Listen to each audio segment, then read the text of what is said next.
if not for anything else, just for their time and for the trouble that they took.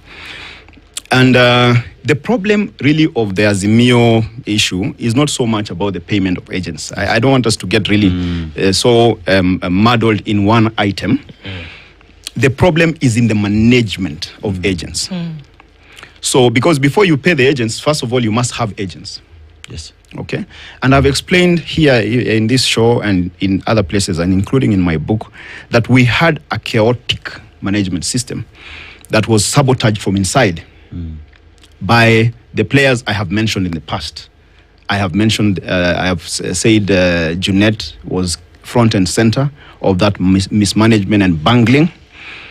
I have said Makau Mutua had a role to play in that mess. And I've said Joe Musheru was the other person. The reason I put these people, I put them on the spot in this matter is because the management of agents is not the responsibility personally of the chief agent. It is the responsibility of the command center. Yes. Because we are talking about 100,000 plus people who you cannot manage. You cannot imagine that I can pick my phone and call 100,000 people. And at the same time, I'm talking to Chebukati. At the same time, I'm watching the other side. There are so many balls in the air. So you need a team. And that team is set up using a command center. The command center was set up, but it was it was shambolic. I have called it the Tower of Babel, because it was a wonderful edifice, like the Standard here and the Spice Station. It was like this. It was a fantastic place with all the equipment and all the screens and whatnot, but nothing worked. Did you know at the time that nothing worked, Saitapao? So we started getting indications weeks to the election that there was a problem, maybe a month to the election. But everything that we tried, you see, sabotage is a very dangerous thing. When the problem is from inside, you can control anything that is from outside. But when it is from within, and you're being sabotaged by the people who are running this process, not outsiders, Makau Mutua, for example, was what we would even say the head. He was the head of the command center. The principal. He was the head of the command center. He was in charge of the command center. So the command center, there had to be someone responsible for everything that is happening, because a lot of things happen in a command center. You are taking the names of agents, you are issuing letters, you have the logistics team, you have the tallying people, you have a lot of things that are supposed to happen. Now, Makau Mutua used to sit with his feet on the table, in all that chaos, and not asking, why is nothing happening? And when you will take a complaint to him, he will just, rubbish it. Junet the same. And Junet himself, I would say, played even a more critical role, because Junet is a politician. He knows how politics works. When you are bringing new names of agents, even up to the last day of the election, you're still sending names of agents. How do you expect that system to work? How do you expect those agents to be verified? How do you expect them to be trained? How do you expect them to be deployed? How do you expect them to be paid? So let me and on the issue of the money, 1 minute as I come, so that it doesn't look like I have avoided the issue of the money. Now, the money that was paid for agents, because it turned out later that some money was paid, a lot of money was paid, was given or donated for the payment of agents. As it turns out, that money was close to 500 million shillings, And that money, it is a command center run by those three people, Makau Mutua, Junet, and Musheru. And I have specified their roles in the command center. Now, it is them who are supposed to disburse that money. Now, that money, supposedly, I have said it in this show before, and I like to be consistent. It is said that money was paid out. Yeah, it is said that money was paid, because there was never a refund made to anybody. Yes. So where the money went, it is only those three people who can tell us. Yeah. Now, I think the post-mortem of the ODM performance is continuing for far too long. This is the fourth year after almost, since the election was concluded. And I'm beginning to wonder, when we talk about sabotage, and trying to cite that Baba may have, Azimio rather, may have lost because of the mismanagement of the agents. Yeah. I'm wondering what was the key role of the agents, because once you have the agents, like all the other candidates do, like the gubernatorials and all the senators, they are actually not the ones who get to vote, or it's merely observing and tallying, making sure everything goes as it were, and then reporting to your command center and other functions as you may have delegated. But at the core of the tallying of the votes is the IEBC. Correct. So when we say that the agents were mishandled, either they did not show up or they were compromised, are we saying that even IEBC itself, in the areas where your agents did not perform as you expected, was compromised? That's a very good question, Joss. And you know, I look forward to the day in this country. I don't know whether it will come. I pray it does. I look forward to the day that we will never need agents. Because, first of all, it makes our elections so cumbersome.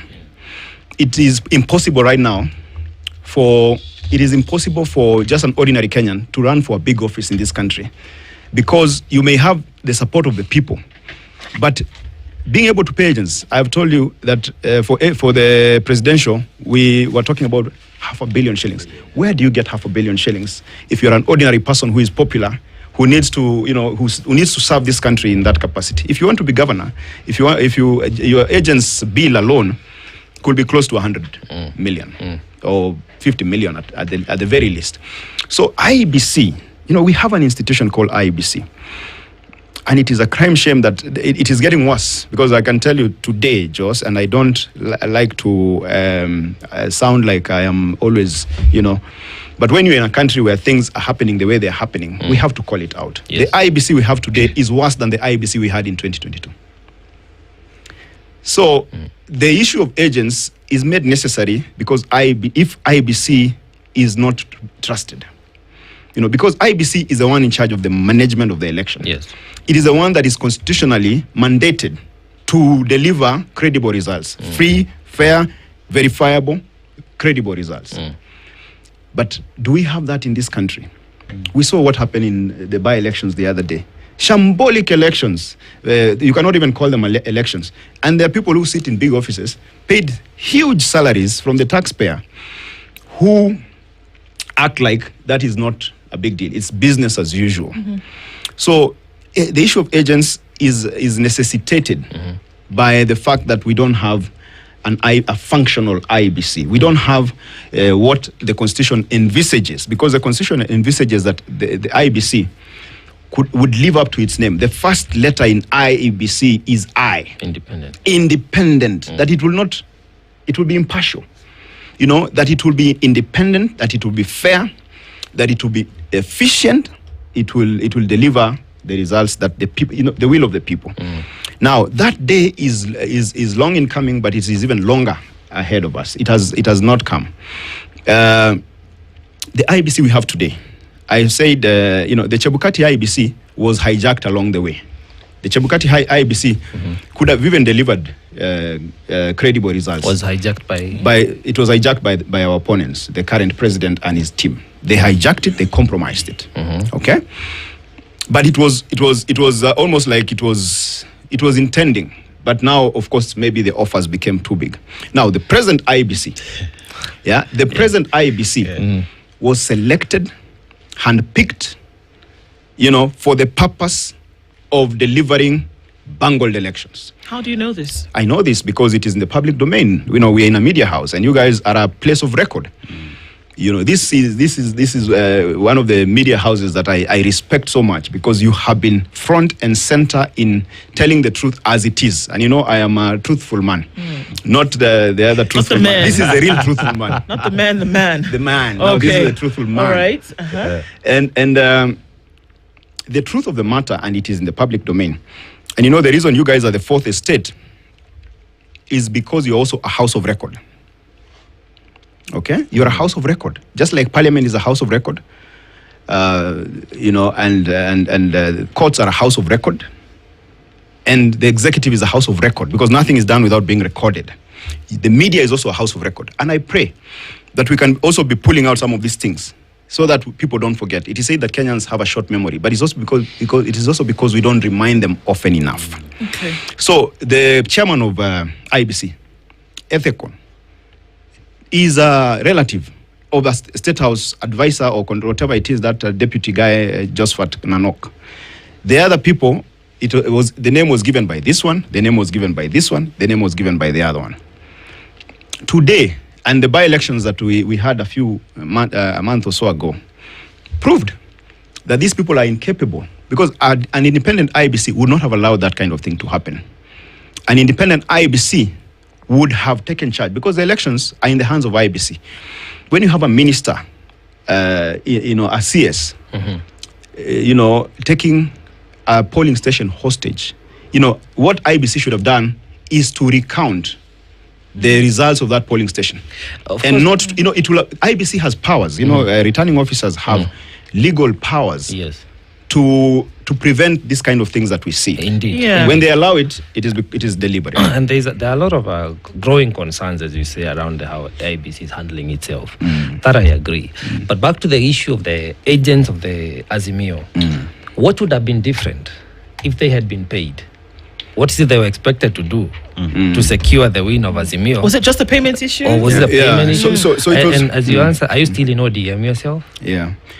So what would have been different if there was not a mismanagement of the agents issue is that we would have had a reference point to challenge the shenanigans of IEBC.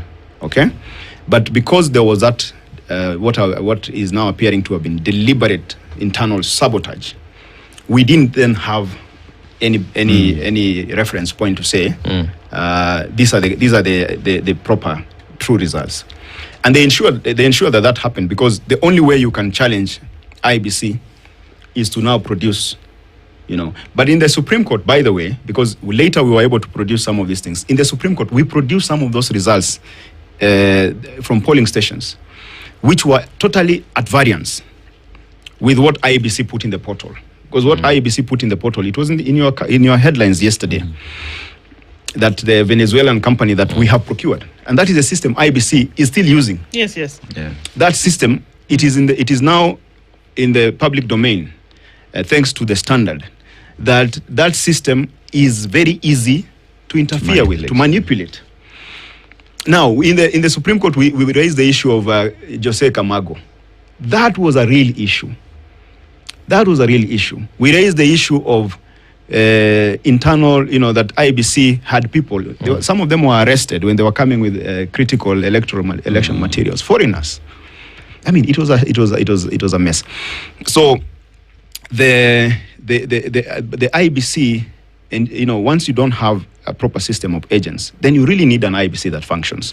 And that is not... okay. So if the agents were doing what they were supposed to do, and from what we understand here, is that they were guardians of a process on behalf of the party, how would that have even been possible if now, from the revelations that we are privy to in 2025, it was very clear that even within the party, y'all seem to have been working at cross purposes? There were those who wanted to take money, there were those who wanted an election won, there were those who just wanted to be in the room, Yeah. Can we blame IEBC, Saitabao? Can we blame IEBC for the malfunction of ODM during an election process? Because it is coming out very clearly now that the names are being called, things are being slung at everybody. When ODM is fighting within itself, there's no IEBC. Yeah. So, fair enough. We cannot blame IEBC for what happened to Azimio. Okay? But we must blame IEBC for what happened in the election. Because they are the ones who are supposed to deliver a credible election. We as Azimio, it is not our role to deliver a credible election. Ours is just to participate in the election. In fact, the issue of agents is a peripheral issue. You do it simply because you are allowed to monitor the process. To protect your vote, right. And to monitor, also to see what is happening, in the interest of transparency. But it is IEBC that has the constitutional mandate and responsibility. We give IEBC close to 10 billion shillings to run an election. to run an election, 10 billion shillings, maybe more now. Oh, 61 billion is what is being looked for. We see now. 61 billion. Just for the election. Yeah. Just for the election. Now, look at that. So that money, what is it for if we don't get value for it? IEBC, we're talking about agents. Agents, IEBC has more than 7 officers. I think close to 10 if you count the police officers in a polling station. IEBC has their eyes, ears, and everything in every polling station. So why do we have malpractices in polling stations? If it is not just crookedness, as we are a very crooked society, and it is always about who has taken what. Now, I want to give you a context of this altercation in ODM. If you go back slightly to what Sifuna said, Sifuna did not even attack Junet. Sifuna simply asked a question. He said, Junet, you, first of all, why are you all of a sudden, Uhuru's money has become bad. You need to explain to us what happened to the agents and why were they not paid. He didn't even tell him you ate the money for the agents. Now, the next or the same day, Junet comes out guns blazing and issues the statement he did. Now, the reason that I've come very hard on Junet, and I have, and without any apology, the reason I've come hard on him is because Junet should be the last person. It was the first time in his life, or since 2022, that he was addressing the issue of 2022. And he is only doing that because Baba is not there. Because while Baba was alive, Junet never spoke of 2022, not even once. I think even in his house, he could not talk about it. He never spoke about it publicly. So today, or that day, he took advantage of the fact that Baba is not there to give us a lot of hogwash and tell us how he was very trusted, how he had been promoted, how it is Uhuru and his brother. A lot of rubbish. And I had to set the record straight. I had to set the record straight because Junet, given the role that he played in bungling that election, should be the last person. He has no moral authority to speak about 2022. Without Junet, 2022 would have been very different. Without Junet as a person, 2022 would have been very, very different. So the fights that we see today in ODM and the internal fights that we see today, there are those who sabotage the 2022 election. There are those, this very same ones who are saying that we are in broad-based government and we are not leaving this, despite the last time we were here with you, there is that statement that Baba said, who told you the election that ODM would not field a candidate? So the internal fights that we see today in ODM and even matters to do with the 2022 election. How does ODM move forward? Yeah, does it have any room for it to stay alive? Yeah, that's a good question, Dennis. The issue that you are seeing is not so much about 2022. It is more about 2027. It is that dying and rebirth, or birth, death and birth. So, the other reason that some of us have come out guns blazing is because the same people who put us in a mess in 2022 are now out there trying to put us in a bigger mess in 2027. Which is? They are, their expertise is broken. They are power brokers. They are people who are always putting their interest before the interest of the country. There are people who are always trying to make a killing in every situation. They are trying to make a windfall. And so they have seen an opportunity now because William Ruto is very desperate. And without ODM, William Ruto will just pack his bags. He will not even go to the ballot. Without ODM, William Ruto will just pack his bags quietly and go to Sugoi, where he has a beautiful place. He has beautiful places everywhere. He has a place to go. I don't even know why he's insisting. The man has many palaces all over the country. Let him just retire to one of his palaces. We have no problem. Then we can put someone who can run a country. So you're saying the president and his current administration, in order to have a win in 2027, need ODM? He does not just need ODM. He desperately needs ODM. Does he need ODM to be intact, Or does he need ODM to be falling apart at the seams as it currently is? So what does he need? I know a thing or two about our president, our beloved president, and there's an English word called Willie, and it just happens that he's also William. He's a very cunning man, and this one everybody I think knows. William Ruto does not. He because he has already taken care now. IEBC is in his pocket. So what he needs is an illusion of I have the ODM support. Then, if that illusion is there, because politics is about perceptions, then he'll know how to manage the strongholds to ensure that the ballot reflects that illusion. Yeah, even if there is voter apathy or there is the actual reality is different. He'll fanya namna hii, So that is what he's trying to do. Without that illusion of an ODM support, then he has no basis to claim that he got, whatever number of votes in Kilifi, or in Siaya, or in Mombasa, or in Turkana, or in Homa Bay. So that's why he's very, desperate.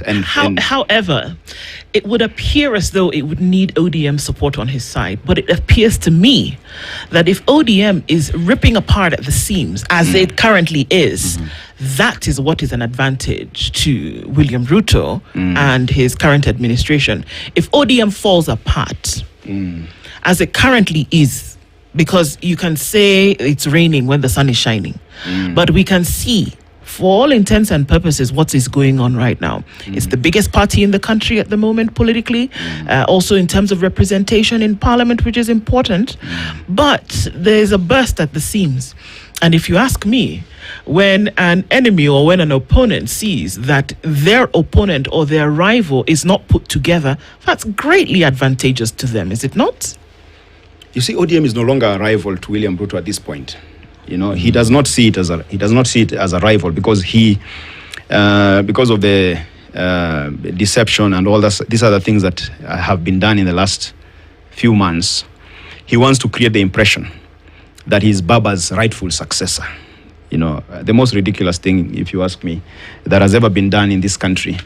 That ODM, which was made, created, built on the sweat, blood, and tears of Kenyans who have suffered greatly under the likes of William Ruto. ODM, which is a party that is built on principles that William Ruto is completely opposite. Is it though? I'm sorry, Saito. Yes. Is it though? Because you're talking about some money, 500 million shillings, which we don't know where it went. We're talking about infighting, where somebody's saying somebody was supposed to be in control. That never happened. But then in the same breath, we are saying that a party was built on principles that nobody else has. But no. This gentleman, who is currently the president, beat ODM and Azimio at its game in the 2022 election. Whatever process they managed, whatever they did, they beat it. And if you ask me right now, if people are going to be running a race, the fella is at the line with his shoes on while ODM is still in the hostel trying to find its T-shirt. This is what we are talking about. Which votes does he have? But there's a maybe just to clarify. ODM is not Junet, and it's not me, Saitabawa. It's not. ODM is the people who support ODM. The millions of Kenyans. The millions of Kenyans who support ODM have supported ODM because of the ideals that ODM stood for, or stood for. Let me call it stood for, because at this point, the jury is still out. At the end of the day, it depends on which side of ODM wins. There are two sides. You've talked about the tug of war. So there are those of us who are pulling on the ideological basis of ODM, and we are saying our ideological basis as ODM is completely, opposed to what William Ruto stands for. We cannot work with him. There are the parasites who are pulling in the other direction. And that tug of war, whoever wins that tug of war will determine the texture and tenure of ODM moving forward. Now, looking at it from what you're saying, that ODM is not just a leadership; it is a membership mostly. Yes, it's mostly the membership. And rightly so. And then we're heading in 2027. I'm wondering, even as the two functions pull to different sides, you have the birth and the death, the old and the young. The young are saying, we need to move on, we need to do things differently. We don't want to be, we are not broad-based in a manner of speaking. Yes. And the others are saying, no, this is where Baba left us. So two questions come up. One, were people loyal to Baba? And now that he's not there, ODM will not be the same again. And two, given the state of the nation, because you look, we just this morning you're talking about health and many other issues, education. They are affecting Kenyans across God, including the ODM members. So even if the leadership of ODM, those who are broad-based, were to continue to 2027 in support of William Ruto as the president seeking his second term, will the masses move away to go and vote for a president, as you say, who will come now and manage the country better? How do you see it playing out? If you want to understand ODM, look at the person who embodied the spirit of ODM, and that is our leader and our father, the late Raila Odinga. Now, in his entire life, in his entire political life, Raila Odinga was the kind of person who, every time there was an issue affecting the people, he would come out and speak about it. He would come out and fight for the people. Now, these people who are calling now themselves broad-based, whatever they are calling themselves, have you heard any of them talking about the issues affecting the people? No, we have not. No. Have you heard Junet come out and say, with tremendous respect, Mr. President, this capitation issue is affecting Kenyans adversely. With respect, we know that we are partners, whatever it is, but you need to ensure that you put your house in order, because we have a country to run, and the people of Kenya are suffering. That is what we expect. Then that is what Baba would have done. Instead, we have a choir, because when people are fighting for their stomachs, I keep saying this. Yes. These parasites, a parasite has only one role in their life, is to suck the blood of the host. These parasites, and their names are known, are doing nothing else. They are sucking the blood of the host, and in the process, they're also bleeding the country dry. So, Saitabao, as we talk about that, then if you look at what Ruto gets to benefit in an ODM that is not working, and we look at both sides, some that are supporting him beyond 2027, does it then, would one be right by saying that the chaos that we see in ODM today has been sanctioned by one William Ruto? No, I don't think so. William Ruto would have really loved it if we all just, lined up. He has looked for all of us. He has tried to get even some of us to get to support him. He would be very happy if ODM would just line up behind him and say, yes, sir, we are here. We are going to support you. He would have wanted a united ODM, and that would have been a formidable thing for him to get. There is no way William Ruto can instigate division or infighting in ODM. That, I don't want to blame him for something he has not done. Therefore, the fights that we see today, then it is, we see an ODM that is dysfunction today because of individuals who are selfish and greedy within ODM who stand to benefit by being in broad-based. Yes, that is correct, but also because the people who mean well for ODM and for this country are fighting back to ensure that ODM does not go down the road to perdition, which is if we support as ODM, if we support William Ruto, not only would we have lost our party, but we will also lose our country. Okay. The thing about parasites. Let me clarify something that has not been said before. When you talk about these parasites, at the end of the day, the host that they are sucking is the country, because even William Ruto is a parasite. He's a chief parasite. He's a chief parasite because everything that he has, all the money, this government has collected the most money in terms of taxes, heavy taxation, in terms of borrowing, than any other government in the history of this country. where is the money going? Where is that money going? They are sucking this country dry. And from that money that they are sucking, they have developed other small parasites, and that chain of that parasitic relationship Is bleeding us bleeding. dry. Can I ask you- and that is why we're in these problems. Yeah. That is why we're in these problems. If I may, sorry, is because it's not dead yet. Is ODM a people's party, or was it Raila Odinga's party? I ask this because the kind of disintegration that we are witnessing today, even if it's not disintegration, it's just people speaking words, we did not see prior to the exit of Raila Odinga. Raila Odinga exits the stage, and suddenly all of these things come to the fore. So what did it mean? Was it his party that was going to be used as a vehicular significance towards position? And that he appointed people, he handpicked people, which we know he did. And then now with his exit, people then can speak out about certain things that they didn't like or that they were uncomfortable about. We have not seen this before. We did not hear about these wrangles before. We did not see. And yesterday, before Mama Ida Odinga spoke, the thing was going up in flames. Senator Eddie Okech had already passed a motion. The other party leaders had already started saying things. There were rumors awash about the possible expulsion of Senator Edwin Sifuna as the SG and a removal as the minority whip in Senate. Before October 19th, we had never seen something like this. So I ask again, was ODM Raila Odinga's party, or was it really the People's Party? So that is a good question, because someone would wonder: is ODM dying because Baba is not there? And the truth of the matter is this: there's a reason why we all coalesced around Raila Odinga, as ODM.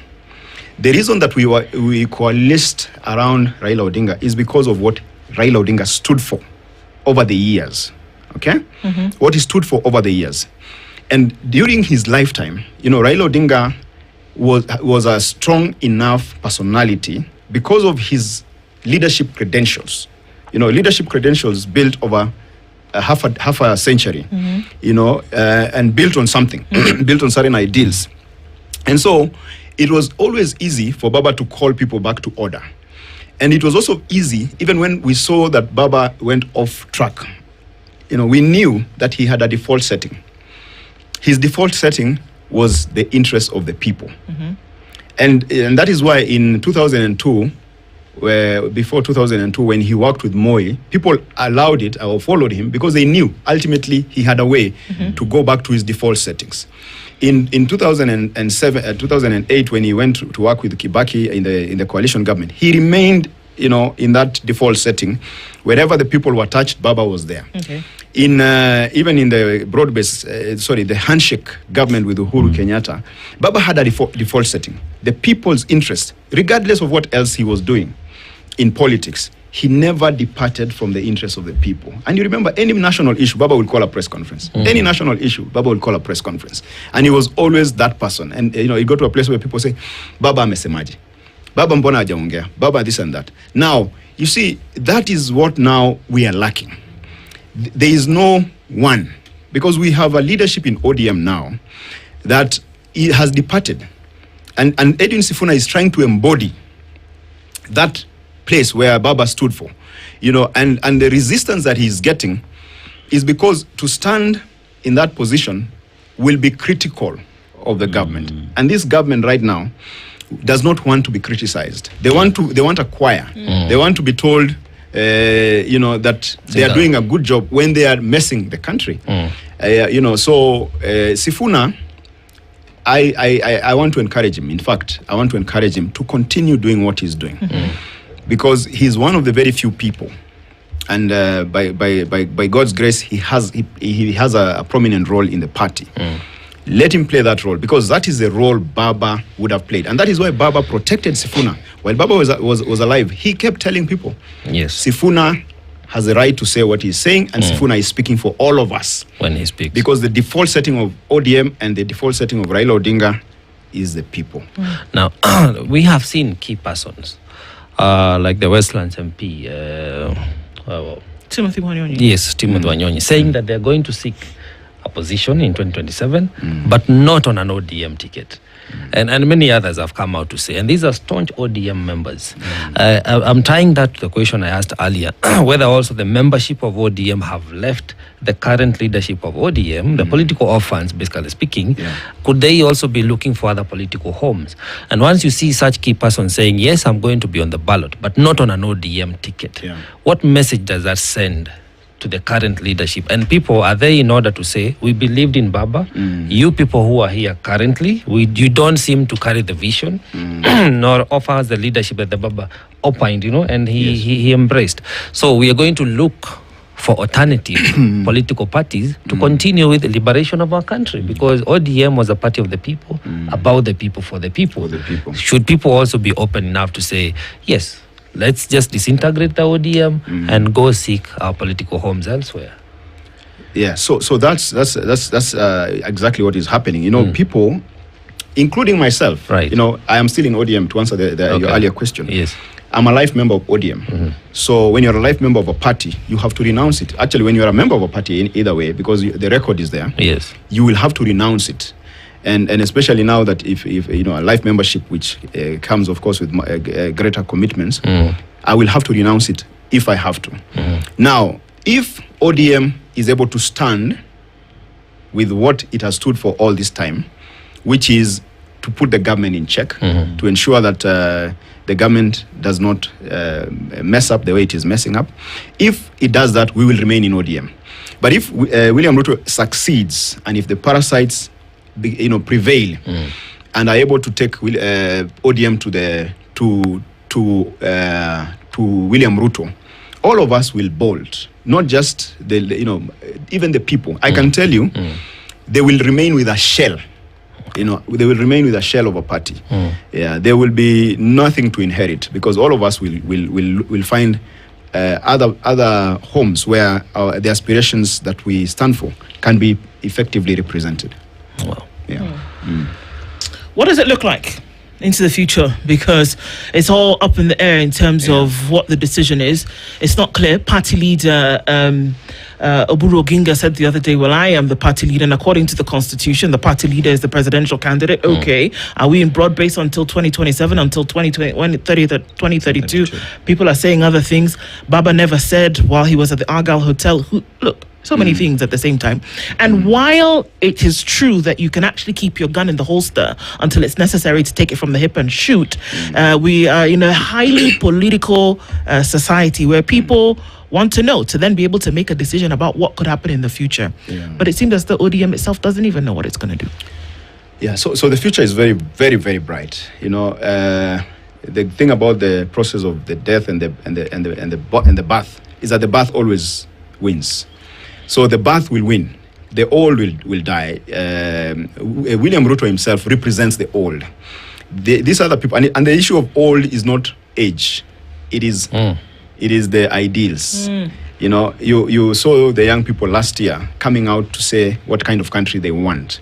So the future is very bright, because those young people will ensure that we get there. Because now this push is mostly from the people. But in terms of ODM being able to weather the storm, whether the storm or not, it is entirely dependent on how we steer this process. Our leader, our current party leader, Senator Oburu Oginga, should not really take us for a ride, because the issue of being a presidential candidate is not just about being a party leader. For you to be a presidential candidate, there are certain other credentials. So if he cannot stand up even to William Ruto, we have not heard him even once speak for the people. So how is he going to stand for to stand as a candidate as president? Okay. So that is really, I think it is a head. It's a bit of a joke. Let him stand up to William Ruto first. Let him speak for the people first.